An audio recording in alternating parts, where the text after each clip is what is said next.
YouTube Ozic going the Goat House is back. Last weekend, I talked about the most underrated NFL players. Now, I'm going to talk about the most overrated NFL players. And I already know there's going to be a lot of angry fans in the comments, so I'm taking a little bit of risk here. But let's try to have some fun with it. Something to keep in mind. If I think a player is overrated, it doesn't mean I think they're a bad player. I can think a great player is overrated. So let's do it. Play along in the comments if you could with all these players. Let me know if you agree or disagree. It'd be really cool to see everyone's opinion. But my thoughts on Kyler Murray, really solid quarterback. Unique quarterback, has had some really good moments, some really good seasons, especially earlier in his career. He's still not, it's not like he's late in his career right now, but I do think he's a little overrated. I thought he was more overrated maybe dating back to 2-3 years ago because, again, the consensus talk on Kyler Murray was this is an MVP candidate. Like, he's the front runner in some seasons for MVP, or going into the next year, he's easily a top 10 quarterback. And I never really saw that. You know, he wasn't too far off. Again, he's had some really good moments, and it's kind of dying. That talk is dying down a little bit, but I still think, there's people out there that believe he's in that range of a top 10 quarterback, and he is the reason the Cardinals, win football games. I don't know if I fully agree with that. Look, especially last year, I was really impressed with the Cardinals defense as the year went on. I felt like the Cardinals defense put them in position to win a bunch of games, or put them in the driver's seat, and the offense would just be stale. When the offense was getting going, I felt like it was 90% of the time, it was because James Conner got them going. I know the offense line improved as the year went on, so there's some other pieces. Obviously, Marvin Harrison Jr. started to improve, and Kyler Murray had some good moments, but I felt like there were so many games where the Cardinals did enough to win because of their defense, because James Conner, and then either Kyler Murray just couldn't do enough, couldn't stay consistent as the game went on. You usually would start off pretty good, or made some mental errors, whether it's a turnover or not a turnover, mental mistakes at the very end of the game, or on fourth downs, third downs, crucial situations. I thought that piled up a bit for me, and that's kind of been a thing throughout his career, even though he's a really solid quarterback and he's had some really good moments. So I feel like he's got to step up, and people got to realize, like, this is right now, he isn't the reason the Cardinals win football games, and he's got to fix that. Geno Smith, a very interesting situation, because you could argue he went from underrated to overrated, actually. And as soon as he got traded to the Raiders, something shifted. All over social media, I still see it. But the second he got traded to the Raiders, everybody, and it could turn out a good trade. I think Geno Smith's a good quarterback. I actually think he was underrated when he first kind of got his starting job. But the second he was traded to the Raiders, the people that never talked good about Geno all of a sudden were like, oh my God, like, such a good trade. This is a very underrated quarterback. He's so good. He's so accurate. Look at the production. It's like, where's this coming from? And everyone's just posting, his good moments. But when he was on the Seahawks, everybody was trashing him, it felt like. Everyone was like, I mean, sometimes he deserved it. At the end of the games, a guy that just turned the ball over, way too much, turned it over in crucial situations in the end zone, or just to end the game with the bad turnover. It just happened too often, and people were ripping him. Even Seahawks fans were ripping him because he couldn't close it out. He couldn't do it. And the second he gets traded to more of a bigger organization, I know Seattle's pretty big fan base there, but second he got traded to a bigger, organization, it's like, oh my God, this guy's super underrated. He's so good. And I think he's good. I always kind of root for Geno. I loved watching him at West Virginia. I was a huge fan. I thought he would be much better than he was in his NFL career based on my pre-draft evaluation. That didn't work out, but then all of a sudden it kind of, you started to see the talent was in there. So it's good to see. He's a good quarterback. He's a very solid starting quarterback. He's going to make the Raiders better, right? This could end up a good trade. I'm not really predicting the future with this. I just think right now, based on what I've seen over and over again on social media this offseason and from, the media, it's just like, all right, pump the brakes a little bit. Where is this coming from? All of a sudden, everyone's all over Geno Smith, when a few months ago they were trashing him. So it's just a little much right now, but he is going to elevate the Raiders. I am excited to watch it. Jalen Waddle, very solid wide receiver from the Miami Dolphins, just been pretty underwhelmed with him. And there was a lot of talk in previous years about him, the up-and-comer. He's going to be a top 10 receiver, and he gets this bigger contract. And there's been a little bit too much hype over the years. I never really fully saw. I could see a really good receiver that still has upside, and I'm expecting a lot more. I still think he has upside, and he can be a damn good receiver. Based on the chatter, I just haven't seen it yet, even though I've seen good play. And he's had 1,000-yard seasons, but I don't know, underwhelming. I feel like he racks up some drops, and I think he had 8 last year. Did not play every single game. That's pretty brutal. Just the amount of football I watch, I see him drop the ball in some pretty crucial situations, and it just they're really mental mistakes too. So I'm just expecting a lot more from him, just based on how people view him. I didn't include him in the top 32 of my receivers. I think some people thought I forgot him, but he can be there. I almost expect him to easily be in the far inside that ranking. He's just not there right now. I do think people are starting to slow down on hyping him up a little bit, but people have been kind of talking him up like he's better than he actually is, but he could get there. Sauce Gardner just got that huge contract, making him the highest paid corner in football. And some people think that's crazy, but I don't even think that's crazy. He's deserving of being up there for one of the highest paid corners in football. He is very, very good. He's a great corner that is, you could say elite, borderline elite, could get there. He's definitely deserving of being in the conversation with some of those top corners. So I think highly of Sauce Gardner. I just think the media, in different, rankings and, Pro Football Focus we'll use for an example. They have a lot to say, like what kind of goes in fans' minds. Fans use Pro Football Focus as reference as well. And PFF has Sauce Gardner as like hands down the number one corner like today. And even though he's up there with those guys, if you just compare, like having him ahead of Patrick Surtain, and I'd say Trent McDuffie, and there's others, like Derek Stingley, I'd probably put ahead of him, and there's a few others you could argue, but how do you have him ahead of Patrick Surtain? Even though they're close, and I use Trent McDuffie as well, because we're talking about the best of the best corners in football, and they all check a lot of boxes. They all have elite traits. Sauce Gardner has elite traits in coverage for sure. But I look at Surtain and McDuffie, they check every single box. Like, I cannot uncheck a box with those guys. Surtain being the lockdown corner on the outside he is, being physical, being able to run really any coverage. And then Trent McDuffie probably doesn't get enough credit because he plays a lot of man coverage, which is difficult, and he plays outside and inside, just follows the best receiver wherever he is. He's really nasty getting downhill and hitting. These guys check every single box, while Sauce Gardner checks almost every single box. He's a little... You can, nitpick his game in terms of tackling and run support, coming up, not wanting to be involved, kind of throwing his body at tackles the wrong way, not trying to wrap up. So that's one thing I think Sauce could improve on. We saw that in the Cincinnati days as well. So if you just, even though he's in the conversation with those corners, Derek Stingley included, it's just, I just, even though they're close, I don't know how you could rank him ahead of those guys that just clearly, if you watch, have more boxes checked. They're a little more complete. Maybe because you just love Sauce Gardner so much in coverage. So I just think the media and PFF, which has a lot to say for some reason, I think, that, having him at the top, I think just makes him just a little bit overrated. I'm not predicting this in the future. Gardner could be the best corner at any given time. He could be considered elite at any given time. So I think highly of him. And looking at last year, just based on what I watched, I think there's some people that agree with me. I thought DJ Reed was actually the best Jets corner, but maybe Sauce Gardner's job's a little harder. And who's better in general? I mean, I'd rather have Sauce Gardner, right? So I'm not really trying to take that too far, but I think just maybe a little bit too much hype for people that seem to have a lot to say. Aaron Jones, the running back of the Minnesota Vikings, always been a really good running back, still a really good running back, long time back. I think highly of him. I don't think he was overrated previously. He's not severely overrated, but it kind of started after this season. People look at, it's kind of the stat watchers. They look at his numbers, and I mean, he was good, right? He was effective running the football and catching the football, and there's not too many guys that were that effective.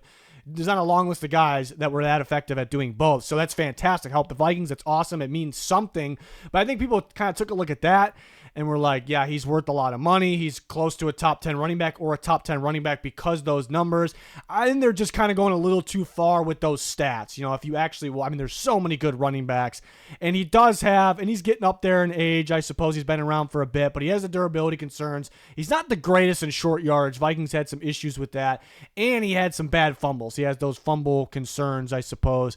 And there's a reason I believe Minnesota went out and traded for and then signed Jordan Mason. There's a reason for it. So I think people kind of go a little too far with the stats, but they mean something. Yeah, he's an important like dual threat, if you will, running back. So very good. Always thought highly of Aaron Jones. I think there's just a group of people out there that kind of get a little too carried away with the stats, and then maybe rank them a little bit higher. I mean, bringing in Jordan Mason kind of shows that, and that he's not really can't really be an every down back, which is okay. I'm not bashing him for that, but there are several, like a long list of every down, like legit every down backs. I'm like, how are people ranking Aaron Jones ahead of those guys? That's kind of why he's on this list. He once was a top 10 running back for sure, but that's why he's on this list. Montez Sweat, the Chicago Bears pass rusher, very good pass rusher, has some flashes, has some crazy good flashes. I consider him very solid. I almost want to say he still has upside. Another full season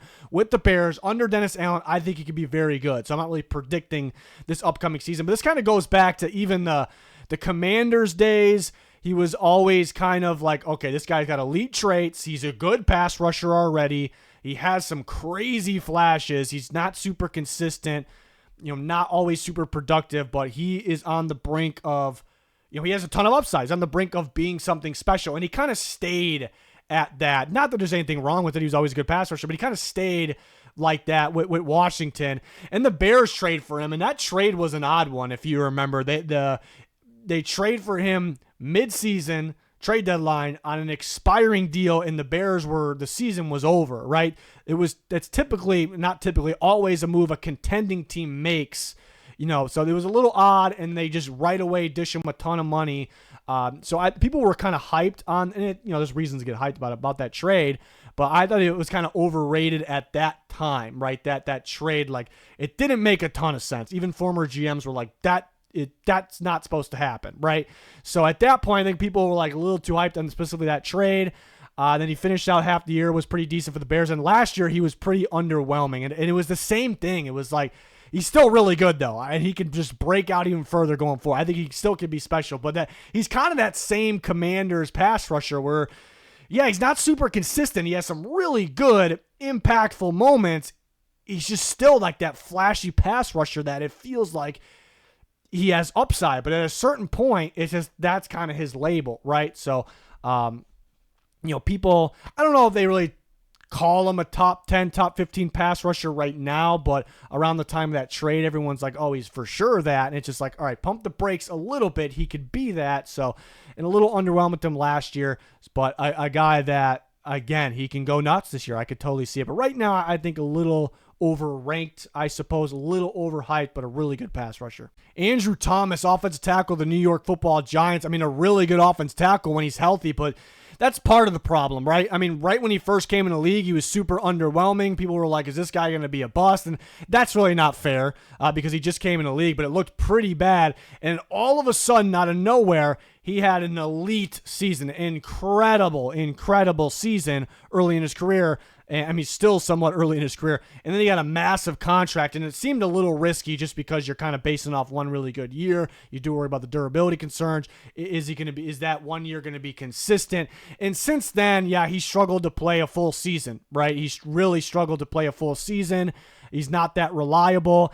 And even when he's been on the field, he's been good, but he just hasn't really been near that, that really good season. And people kind of talk like, people still want to push him in the top 10 offensive tackles just because they're remembering that season. Or people say, if he just stays healthy, he's elite. And it's like, what do we have to go off that, right? He could be. I'm not saying no shot. He definitely could be if he fully stays healthy. But first, he has to do that. So we're kind of just, if he stays healthy, but that's a big if right now. And then, are we sure he's that good? I thought the limited amount of games he played last year, he actually gave up quite a few sacks. That's in a limited amount of games. I think he had 4 sacks given up in 6 games, and I don't want to base everything off that, right? It's a small sample size, but it's still a guy like, are we sure? I want to see more. Can we see more? So I think people could kind of pump the brakes a little bit until we actually, it's one of those guys that's technically a veteran now, but like, do we fully know what he's about? Of course, he can be really good. I understand that. So I think people kind of get a little too carried away at times when talking about Andrew Thomas. Walker Little, offensive tackle of the Jacksonville Jaguars. He's on this list for different reasons. He's a unique type and overrated because he isn't really a huge name that everyone's throwing out, throwing in your face like crazy, like too much. It's not really the case, but we go back to his Stanford days.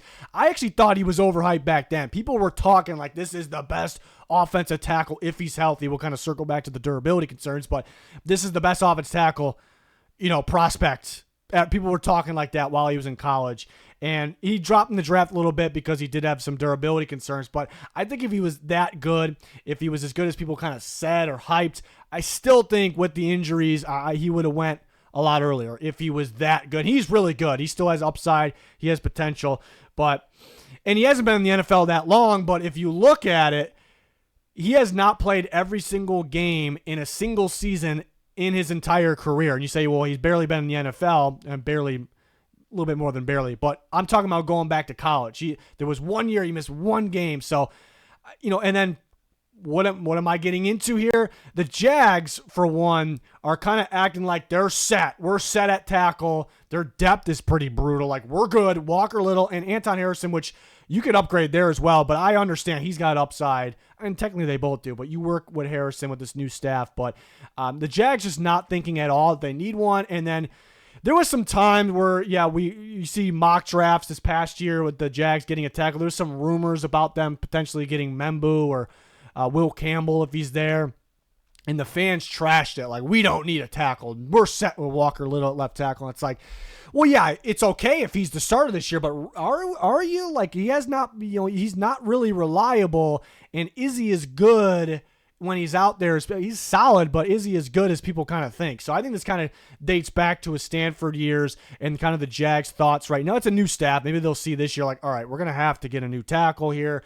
Or if he's fully healthy, I'm sure he'll be good enough. So it's kind of a wait and see. So I'm not really predicting this year with this, but I just think for different reasons, he's been a little overrated, a little overhyped, and trusted a little too much in his career, even though he's solid and can be even better. Bobby Wagner, one of the greatest linebackers of all time, the Washington Commanders' current linebacker, still playing at a pretty high level for his age. It's very, very impressive. So I still think he's good. Obviously, I thought he was elite for a long, long time. But if you look at the media, some fans, but analytics, Pro Football Focus, they talk like he's still elite. They talk like he's the highest graded linebacker in football. And I'm more of a watch guy rather than trust the analytics, what's on paper, what's on the computer screen. And he's still good, but based on what I've watched, I watch a lot of football. I feel like it's very noticeable he's declined. Not that, but that's from elite, right? But according to, some of those, Pro Football Focus, the media, that, some fans, that he's still like the same elite linebacker. I just disagree. I feel like he's getting pushed around a little bit more. I think, run support's not bad. I mean, it's super highly graded, but it's not bad. But I fully don't think it's there. You look at Washington Commanders, their run defense was pretty brutal. I mean, it was pretty bad this year. And they got Deron Payne, who's a run stuffer up front. I know Jonathan Allen, he's not with them now, but he was with them last year, but he missed some games. They had Newton fill in, and they had some defensive ends that can help stop the run. They had Frankie Lavu. They had Bobby Wagner. You'd think, Bobby Wagner being as high graded as he is stopping the run, you'd think it'd be a little bit better there, but I don't know. I felt like when blocks were on him, he was kind of getting driven back a little bit, got off his feet a little bit more than we're used to. So I'm just not seeing it with the grades on him. Not saying he's bad at all. I really think he's one of the best linebackers I've ever watched in my career. It is damn impressive, damn respectful, respected how high of a level he's still playing. I just think there's a little too much hype just based on what I was watching, especially like down the stretch when you can kind of see him wearing down a little bit, playoffs. I just think, that there could have been better play there, and he's just not the player that he was. And people kind of talk like he's still exactly that player. So that's why he's on this list. Broncos new safety, Telano Hufanga, has only played for the 49ers so far. I mean, he had one insane season. I mean, one of the better seasons for a safety we've seen in a long time. So that's got to be in there still, right? But man, that's one really good year. He's had a lot of injuries, mixed in there. And then when he's been on the field, I just have not seen the same player from that year.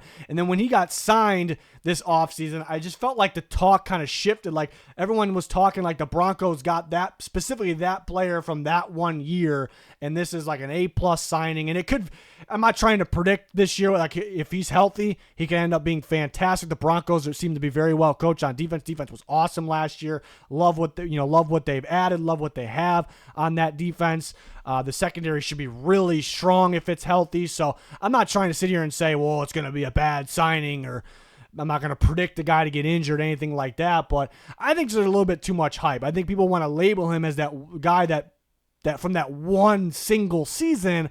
I'd say pump the brake. It's not really fair to him. It's not really fair to put all those expectations on him. It's just, what player has he been most of his career? It's still young, but yeah, a guy with durability concerns, not quite the guy from that season. So I'd say pump the brakes, be a little more realistic. But if he has that type of season, that's fantastic. And it's certainly possible because it's inside him. We've seen it from him. But I think people kind of got a little carried away, with him and that signing perhaps. So let's take a look at some fans' thoughts on overrated players. This should be interesting. Most overrated NFL players, according to some ex-subscribers. Vitor says Sauce Gardner, Garrett Wilson, a couple Jets there, Trevor Lawrence. You could argue either way on Trevor Lawrence. I know I kind of believe in him still. So the people that are still kind of judging him off the number 1 overall pick, maybe they're overrating him a little bit, but he gets ripped a lot and people kind of giving him no chance. So I could argue underrated. Caleb Williams, he's hyped up a bit. It's hard to say he's overrated. It's really hard to say right now. Byron Murphy, there's 2 Byron Murphys. I would assume maybe the Vikings corner. Yeah, probably because how much he got paid. He got paid more than expected. I do think the value of the versatile DBs, for a good reason, has skyrocketed. So that guy, when it's more important to play outside, he's there. When it's more important to play inside, he's there. That's pretty tough to do. But he did get paid a lot of money. Derwin James. Yeah, and there's a lot of people that want to call him the best safety in football, and has he at times we see it, has he consistently been there? So I can understand that argument. Aiden Weingartner's got a lot for us here. Tua Tagovailoa. I actually asked AI who's the most overrated NFL players, and it's just in different AIs, and they always come up Tua Tagovailoa. I'd actually argue the opposite based off last year. When any team loses their starting quarterback, bad things happen, right? But when the Dolphins lost Tua, the offense could not function. Other star players could not function. So a new level of respect for Tua. So I personally don't think he's overrated. Tyreek Hill, you could say at this point of his career, maybe a little bit, because what was he, ranked the number 1 player in football 2 years ago? And I thought he made some brutal mistakes that year, even though he was still elite. And then last year, without Tua, it's like he was put in the conversation with Justin Jefferson, Jamar Chase. When those guys have Nick Mullins or Jake Browning throwing them the ball, they're still elite. Tyreek Hill, maybe not the same thing. So I think maybe he has been a little overrated when in the conversation with those guys. Stephon Diggs, I don't know. Maybe people don't really talk about him enough, anymore. Brandon Stevens of the Jets, I think he may be a little underrated. But Jair Alexander, guy that's got to stay healthy. Jerry Jeudy, David Njoku, Jalen Ramsey, Tank Bigsby, Xavier Worthy. I'm trying to find Christian Wilkins. Yeah, we got to see what he can do away from the Dolphins and healthy still. Trevon Diggs. I think Diggs gets ripped a bit. DeAndre Swift, Jaden Reed, JJ McCarthy. I would say JJ McCarthy hasn't played yet. I do think Vikings Twitter's kind of hyping him up based off one preseason throw a little bit too much. So I actually could argue, I could agree with that one, just based off the fans' hype. Just stop hyping guys up that much until we see him. Hubbard, I was surprised. I ranked Hubbard as number 16 running back, and fans kind of ripped me for it, saying he should be way higher. I think they're just kind of basing off stats a little bit much. Really good, had some fumbles, isn't really super effective catching the football, so I thought that was a fair ranking, but some fans maybe overhype him a little bit. Liggett, Chase Young, Kyler Murray, Sam Darnold. Justin Herbert, no question. I would argue against that, really. I think people knock Herbert a little too much. I think he's got to be a little more consistent. He's got to win in the playoffs, but I think the talent is ridiculous. I could see it. So DK, I could see that one. Another one with Sauce Gardner. Not a player, but Dan Campbell is an overrated coach. He's done a really good job with the Lions, but we'll see how he is this year without Ben Johnson. KEU says Jordan Love, announcers need to hop off as you know what. I had Jordan Love as underrated. I think people have bashed him a little bit too much. He does need to be more consistent, does need to take, cut down on the turnovers, take a next step. He needs to, but I think people rip him a little too much. Dak Prescott, he needs to be better in the big games, but yeah, I think people rip him like he's terrible, and he's actually a really solid quarterback. And then Trevon Diggs, another Cowboy that I think Diggs, in his career, has played a lot of man coverage, and it's very, very difficult, and he's still a big-time playmaker. And then Travis Etienne, granted, people are waking up. So, yeah, it's just why it's good to see different opinions, because I kind of disagree respectfully with that list right there completely. But it's just a fun thing to do. It's nothing that we're not spitting facts here. It's just a kind of an opinion. Sauce Gardner, Rachaad White, this is from Big Ounce, Tyrann Mathieu. Maybe at this point of his career, maybe people kind of think he's still that same player. Maybe Dak in the postseason, like that he added the postseason there. Trayvon Walker, I think could be a little underrated. Zay Flowers, yeah, that's actually not. I think Zay Flowers is really good, has a lot of upside. We saw the Ravens, needed him when he was banged up a little bit. But yeah, sometimes people talk like he is like nearing like the big boys, not elite, but nearing the big boys with receivers. But he needs to catch the ball a little more consistently. Tyreek Hill, we talked about him. Trevor Lawrence, I could argue underrated. L'Jarius Sneed maybe overrated a little bit from his Chiefs days. Maybe it was the Chiefs system. Need to see a little bit more of him with the Titans. He needs to stay healthy. DJ Moore. And then Devin Witherspoon. Yeah, Witherspoon's an interesting one because he is really good. Another one of those guys that can play outside, inside, but could get a little banged up. People talk about him like he's nearing elite already. Maybe that's maybe pump the brakes a little bit. And then Cam says, one guy, Sauce. Sauce, maybe just because he got that big contract. I don't want to base it off that too much, but very, very good. It just doesn't really make sense to me to rank him if you just watch these guys and just kind of go off a checklist. What do they have to their game versus Surtain and McDuffie? It's maybe just one thing, but there's a little bit more to their game. So it's always good to see the fans' perspective. So appreciate you guys for your support and for playing along. More videos on the way. We're kind of getting there. I'm really excited for that preseason content and then the actual in-season content. I need it. I cannot wait. I miss doing it so much. We'll see if we can add a little bit more and make it better for you guys. So I'm excited. But let me know your guys' thoughts. Take it easy on me in the comments. I don't hate your team. I don't hate these players. It's just based on what I saw. I love everything football. I promise. So that'll do it. Like, subscribe, turn notifications on. Thanks for watching. Goodbye.